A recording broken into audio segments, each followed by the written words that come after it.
Hi, this is Michael Brown with Ironwood Credit, and there's something else I'd like to share with you.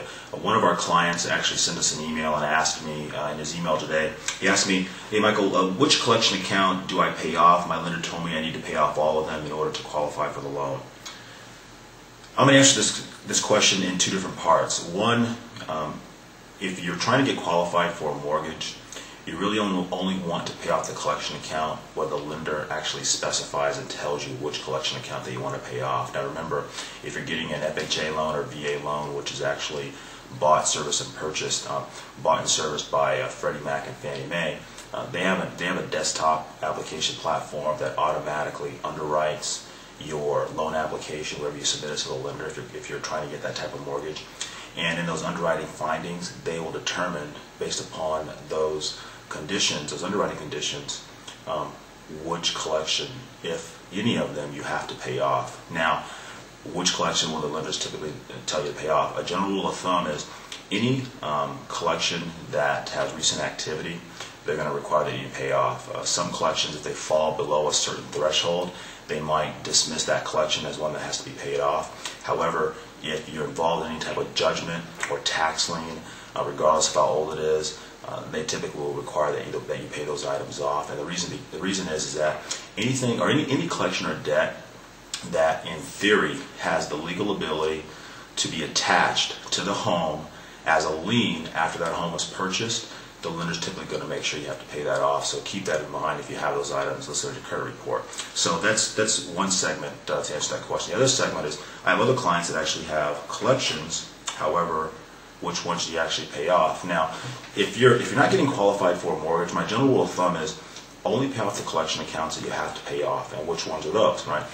If you're trying to get a mortgage, the lender's going to tell you which ones you have to pay off. So wait to get that underwriting approval, right?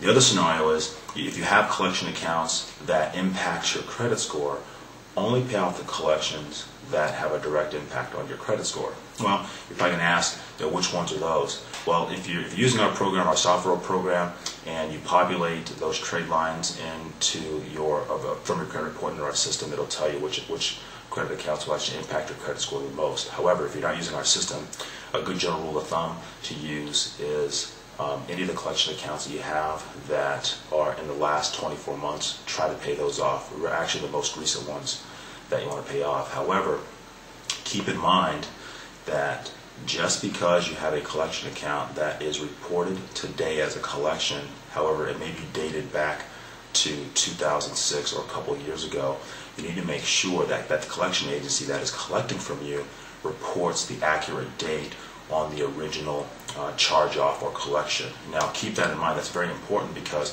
what you'll find is some people have collections that are dated back to several years ago, okay? And there's other agencies that come around and they acquire these collection accounts to try to recollect on that debt. When they do so, they typically report that collection as a new collection on your credit report. So that directly impacts your credit score.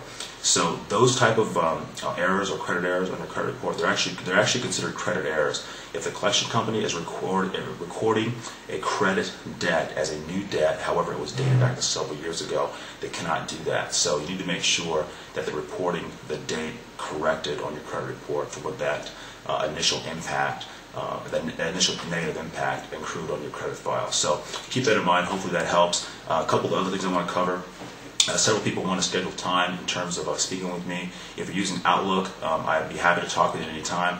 Send me an email at any moment through Outlook, send me a meeting invite, and I'd be happy to schedule a 15 or 30-minute call to actually go through your credit items for you. A second note I want to come up with is next week we're going to be announcing our free webinar series that will include a credit repair class online. I'll send those out next week, and seating is going to be limited. We'll probably do it next Tuesday and next Thursday. So talk to you soon. Take care.